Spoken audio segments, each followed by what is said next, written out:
21st Precinct, Sergeant Klein. Where's this? 3361? How was he shot? How many hold-up men? Just one. You're in the muster room at the 21st Precinct, the nerve center. A call is coming through. Which way he went? You will follow the action taken pursuant to that call from now until the final report is written in the 124 room at the 21st Precinct. All right. You just stay there. Yes, sir, that's right. Just stay there. You'll have assistance immediately. Yes, sir, right away. 21st Precinct. Brought to you transcribed by Plymouth, with an invitation for you to see the big, bright, beautiful new 1954 Plymouth coming Thursday. 21st Precinct. Just lines on a map of the city of New York. Most of the 173,000 people wedged into the 9/10 of a square mile between Fifth Avenue and the East River wouldn't know if you asked them that they lived or worked in the 21st. Whether they know it or not, the security of their persons, their homes, and their property is my job. My job and the job of the 160 patrolmen, 11 sergeants, and 4 lieutenants, of whom I'm the boss. My name is Kennelly, Frank Kennelly. I'm captain in command of the 21st. Now to 21st Precinct and Captain Frank Kennelly. Although the East River is one of its boundaries, the 21st is not, in the technical sense, a waterfront precinct. Most of our waterfront is park and parkway. The few docks are confined to the unloading of fuel intended for various power plants and the loading of garbage scows by the Department of Sanitation. But a waterfront emergency is a citywide emergency, and although I was scheduled to be off duty, I came directly from a meeting of all commanding officers in the lineup room at Police Headquarters, 240 Center Street, to the 21st. It was 10:45 p.m. when I walked into the muster room. Sergeant Klein was on duty on the telephone switchboard. Lieutenant Gorman was desk officer. Oh, hello, Captain. Sergeant? How was doing, Lieutenant?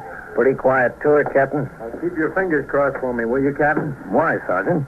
He heard that the commissioner is making 5 captains, 12 lieutenants, and 23 sergeants tomorrow. Where'd you hear that? A friend of mine in the chief clerk's office. I hope it's 12 lieutenants.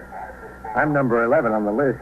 Just my luck, you only make 10. Then you'll be number 1 on the list. That's an honor in itself. Well, worry about it tomorrow, Sergeant. We've got other problems tonight.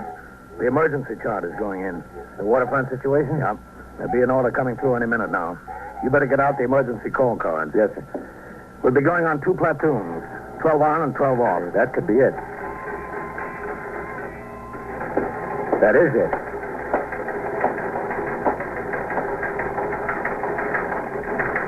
Here, the UF-73 car. How many notifications have we got to make? 38, Captain. All right.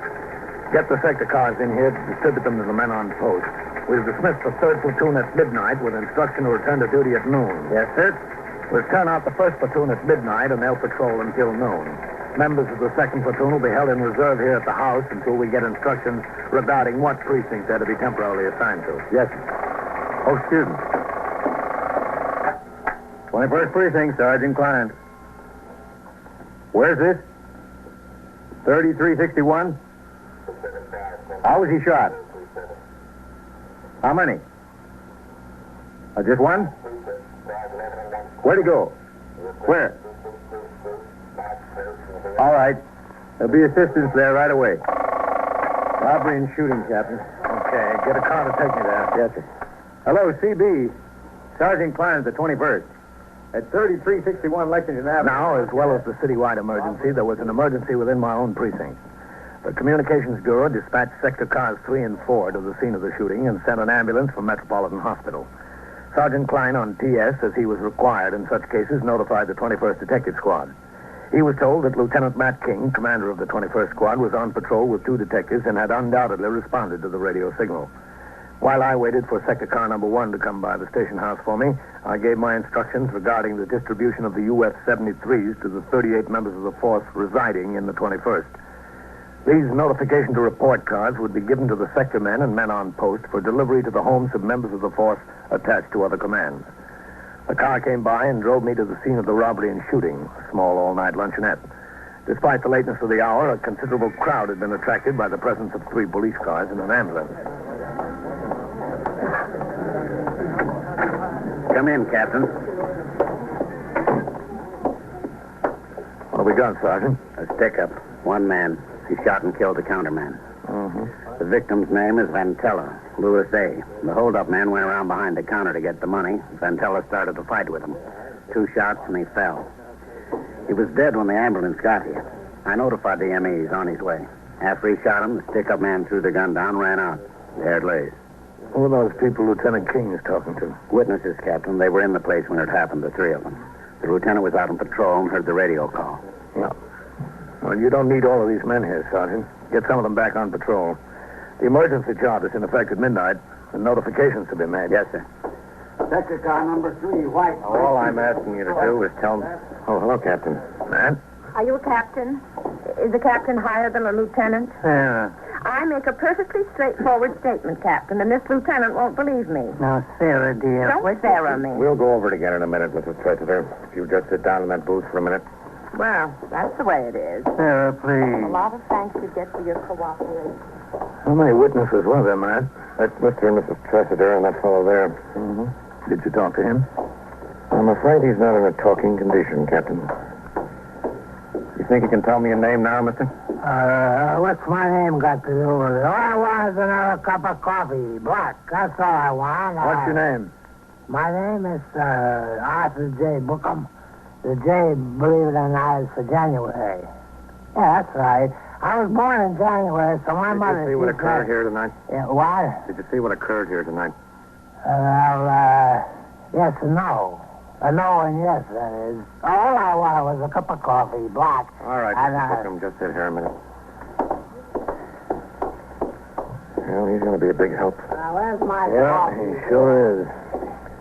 All right, Mr. Tressiter, now we can talk. It's certainly about time. Sarah. I told you not to Sarah me. Now, Mr. Tressiter, how old would you say this man was?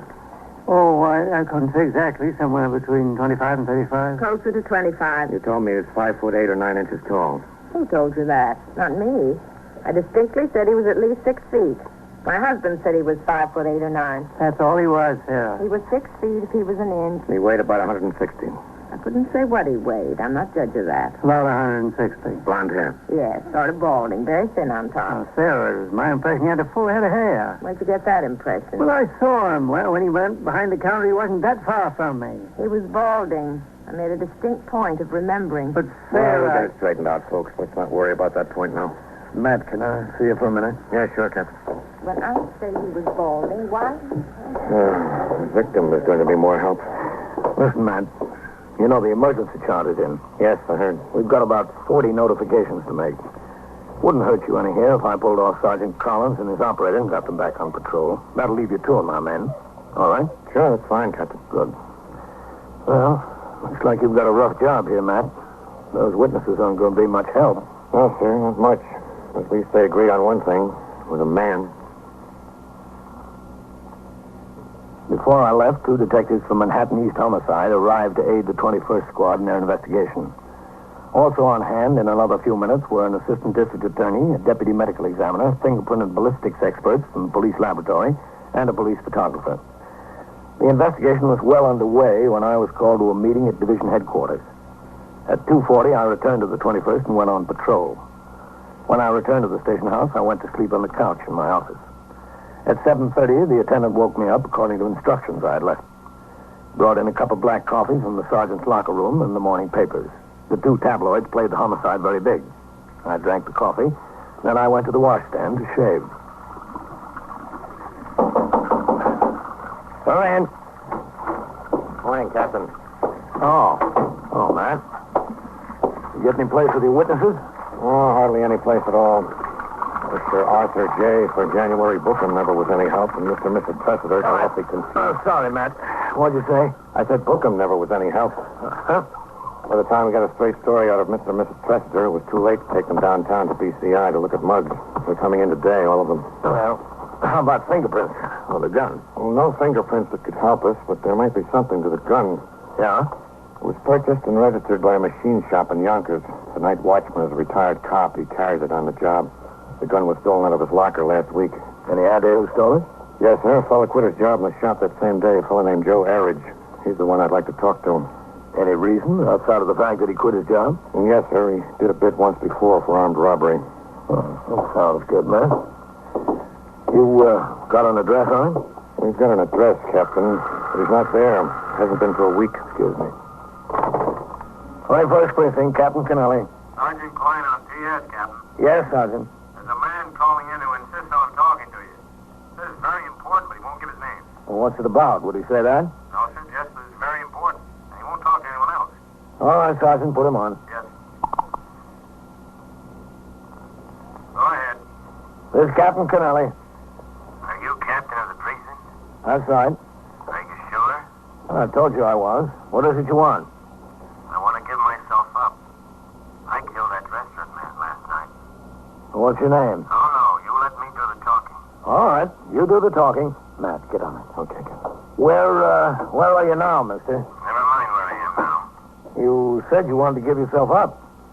You go to Central Park and sit on the bench that faces 64th Street, outside the walls, Where? On Central Park West or on Fifth Avenue? on Fifth Avenue. You sit on the bench that looks down 64th Street. And? And I'll meet you there in an hour. Give myself up. Yes, but listen, No, I won't listen. If you want me to give myself up, you be there. And be there yourself. I know who you are. Hello. Hello. We couldn't even get started, Captain. Well, I tried to keep him on the phone. Who was it? The man says he's the killer. Wants to give himself up. I have to meet him in an hour. Well, that's the way it goes. You can break your back on these things, and they walk in the front door. What difference does it make, Matt? As long as they walk in. You know, there's very little that surprises a police officer.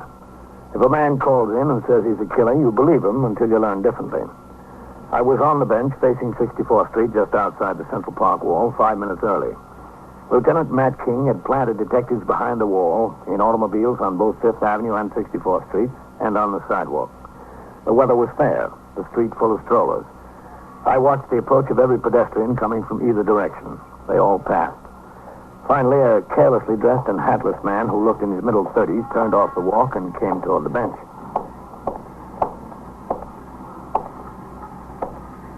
Excuse me. Yes? Do you mind if I share this bench? Well, If you're that captain, I'm the man you're waiting for. oh? May I? Yes, go right ahead. Thank you. Beautiful day. Just beautiful. But I still want to give myself up. I couldn't sleep a wink last night. My conscience. To think of that helpless soul lying in a pool of blood. What's your name? My name is Audley. Selwyn Audley. I don't know how I could have done it. I came from such a fine old family. It must have been a compulsive reaction. What did you do with the knife? What knife? The knife you stabbed him with. Oh, that knife. I threw it down the sewer. I don't remember where. I haven't any idea. Do you remember how many times you stabbed him? Several times. Again and again and again and again. I don't know. You should remember. Who are you waving to, please? Oh, just some friends of mine. Stabbed him again and again and again. I was covered with blood from head to foot. Everything okay, Captain? Yeah, just fine. How do you do? Matt, this is Mr. Selwyn Audley. How are you? He says he stabbed that counterman to death. In cold blood. I belong in jail. Oh? Well, we have a nice jail for you, Mr. Audley. You do? Of course. I know where you're sending me. You're not sending me to jail. You're sending me to Bellevue. Well, we'll go talk it over, Mr. Audley. I proved to them I was all right. I proved to them I was fine. You can't fool me. I've been there before. Oh, that's good, Mr. Audley. You know your way around. The police are always interested in help from citizens, but sorting the useful information from the irrelevant often takes hundreds of man-hours of investigation. On the way back, Lieutenant King told me he had obtained mug shots of the principal suspect, Joe Eridge, from the Yonkers Police Department and had sent for the 3 witnesses in the case for a further interview. Detectives of the Homicide Squad and the 21st Squad had paired off and were now at work trying to locate the suspect. At the station house, I walked around behind the desk to sign the blotter. How long do you think they'll keep the emergency chart in, Captain? Until the trouble gets settled. Thank you, Captain. Hey, did those promotions come through yet, Sergeant? No, sir, not yet. Well, it's early. You don't think they'll hold them up because of the emergency, do you? They might. You got any idea where you'll be attached if you're made? No, sir, I haven't any idea. But in the Bronx someplace, I hope. If I could save 20 or 25 minutes traveling time each day, that'd be a help. Hey, listen, where am I supposed to go? What do you mean, where are you supposed to go? My wife, she told me the detective called and said I was supposed to come down here. I was supposed to... Mr. Bookham, you were a witness to a homicide last night. Why didn't you do the decent thing and sober up so you could help the detectives out this morning? My dear sir, if I was like this then and I was sober now, how could I remember what happened when I was like this, huh? Would you answer me that? Shall I call upstairs and have them come get him, Captain? Come get me and take me where? Don't lean on the desk. Can't you read the sign? Read it? I can't even see it. All right, I'll take him up, Sergeant. Up, where's up? I keep asking you that question and I cannot get a satisfactory answer. I just simply cannot get a satisfactory answer. Well, Mr. Bookham, that puts us both in the same boat. Neither can we. I took the witness through the back room and helped him negotiate the narrow and worn stairs to the second floor. Inside the office of the 21st Squad, I walked him straight to Lieutenant King's door. Yes. Captain Kennelly. And friend. Captain Kennelly and friend. Hello, Captain. Well, here's your witness, Matt. Good morning, Mr. Bookham. Good morning, good morning. It's a wonderful morning. It was, Mr. Bookham. Well, what do I do, huh? Tell me what I have to do and I'll pitch right in. I'll just pitch right in. I think you ought to go home and pitch right in bed. Hey, I just got up. Howard, Novak. Yes, Lieutenant. See that Mr. Bookham finds a comfortable place to wait until we need him. Go sit over there, Mr. Bookham. Over here? This way, that way. Everybody's pushing it. Well, too bad, Matt. I've got Mr. and Mrs. Tressiter inside, Captain. I think they'll be helpful. You got time to come in? Yeah, sure. Mr. and Mrs. Tressiter, you remember Captain Kennelly from last night? Yes, of course. Good morning, Captain. Good morning. Captain, I've told Mr. and Mrs. Tressiter that we have a suspect in mind in connection with what happened last night. You've got him in mind or you've got him in jail? So far, just in mind. That's two different things. I know. Now, I have a half dozen photographs here. I'd like you to look at them and see if you can identify the man who held up the restaurant and shot Mr. Van Teller. If you have his picture there, I'll identify him. All right? Richard, Oh, Sarah. you know what you said. All right. Lieutenant, you remember that last night there was some question between Sarah and myself. I thought the man had a full head of hair, and she said he was balding. Yes, I remember. You remember too, Captain? Yes, I remember. Well, after we got home, we had some discussion on the subject, and I came to the conclusion that Sarah was right. He was balding. Well, we'll see about that. Now, Mrs. Tressiter, I'm going to ask you to look through these pictures and see if you can identify the man. Would you please? Yes. No, not this one. This is not at all like him. No. Well, this one has a full head of hair. That couldn't be him. Well? This one. As sure as I'm sitting here, this is the one. Richard. We'll get to him. You're positive, Mrs. Tressiter? I told you. I'm sure as I'm sitting here, yes. All right, thank you. I have the pictures, please. Yes. Thank you. Now, Mr. Tressiter, I'm going to shuffle these. Yeah? Richard, now don't make a fool out of me. Mr. Tressiter, would you please look through these pictures and see if you can identify the man who shot Mr. Van Teller? Yeah. There you are. Well, it's not this one. He wasn't even sure he got a good look. Yes, I was. No. Have you been in the police department very long, Captain? Yes, ma'am. Quite a long time. No. Do you enjoy your work? This is him. This is the man. Which one? Let's see, Mr. Tressiter. This one. Thank you. Well, I see we agree, Richard. At last, we agree on something. I just picked out the man that did it, that's all. Well, I thank you both. You've been very helpful. Helpful? A murder solved. It's all over. Not quite, Mrs. Tressiter. We've still got to find the man. After the identification of the suspect's photograph by two witnesses, Lieutenant King assigned 4 additional detectives to the job of tracing Joe Erridge. He told me that with the help of Yonkers detectives, his men were checking on all the known friends and acquaintances of the suspect in that community just beyond the New York City limits. A few minutes later, I returned to the muster room. The teletype was clattering away. Both Sergeant Klein and Sergeant Collins were reading the communication as it pounded out. The promotions are coming through, Captain. Oh? What'd they make? 5 captains and so far 6 lieutenants. Calm down, you're in. I'll believe it when I see it. Pope, that's a friend of mine. We were partners in the 10th for a while. What do the orders say? Code Signal 19. The following sergeants have been promoted to the rank of lieutenant. Are transferred and assigned as indicated to take effect immediately. All are instructed to report to the office of the chief clerk at 9 a.m. for the issuance of lieutenant's shields and swearing-in ceremonies. Collins? I'll take it, sir. It's like waiting for a baby. 21st Precinct, Sergeant Collins. That's 1, 2, 3, 4, 5, 6, 7, 8. All right, Captain. Captain. Sawyer. That's another friend of mine. He got what he wanted. The squad. Did they get to you yet? No, not yet. This is number 10 coming. Oh, there you are.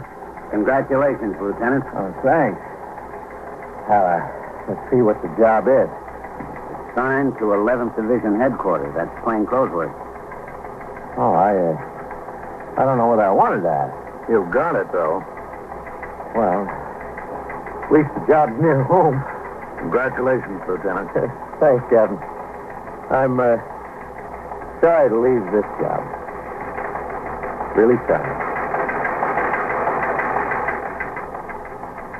The teletype machine continued to pound out promotions and went through a list of 23 patrolmen made sergeants. One patrolman from the 21st, Glass, was made and transferred to the 44th. As is customary, both men were relieved of their duties for the rest of the day in order to secure the uniforms and insignia of their new rank in time for the swearing-in ceremonies. Late that afternoon, Lieutenant King told me they had located a girlfriend of the homicide suspect and were questioning her in the hope of learning the whereabouts of Joe Erridge.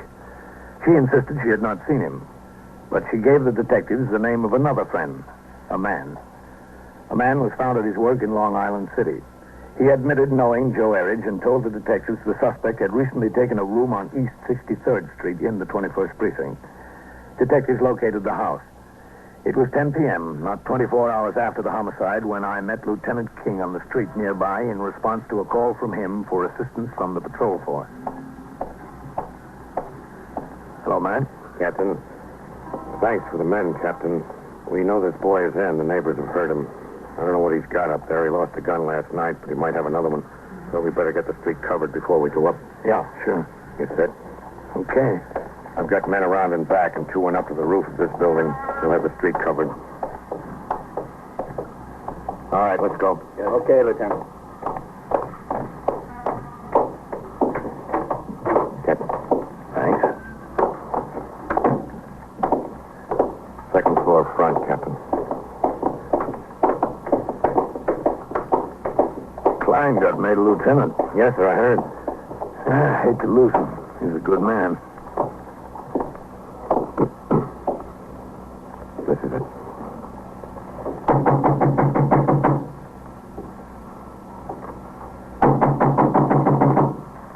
Who is it? Police officers, open up. Get away from there. Open up. Get away. Get away. Get back. I'll kick it in. Get away. Stay away from me. There he goes. Out the fire escape.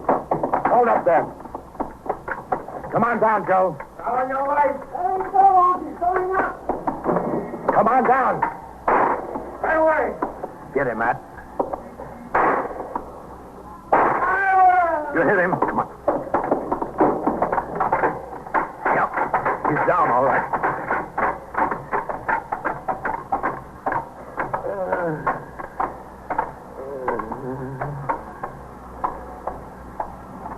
Joe? What do you want? What do you want from me? Where you got him? Where are you hit, boy? Inside. Right inside. What a deal, huh? How did I ever get in such a deal? Sergeant Collins. Yes, sir. Bring in for an ambulance. Yes, sir. Don't pay. Just don't pay. Yeah, you're right. Only trouble is, you found it out a little late.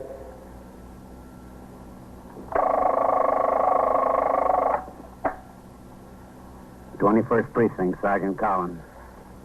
Who's missing? Is that your wife? What's your name? How do you spell that?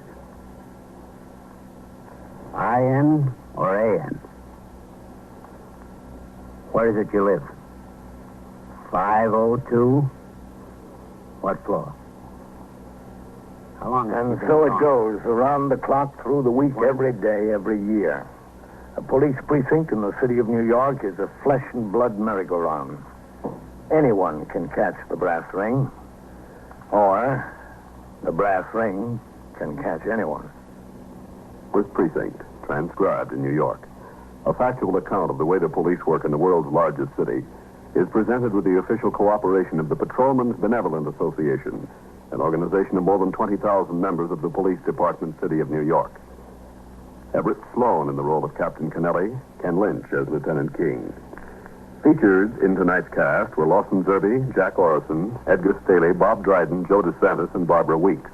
Written and directed by Stanley Niss. Produced by John Ives. Gaylord Avery speaking.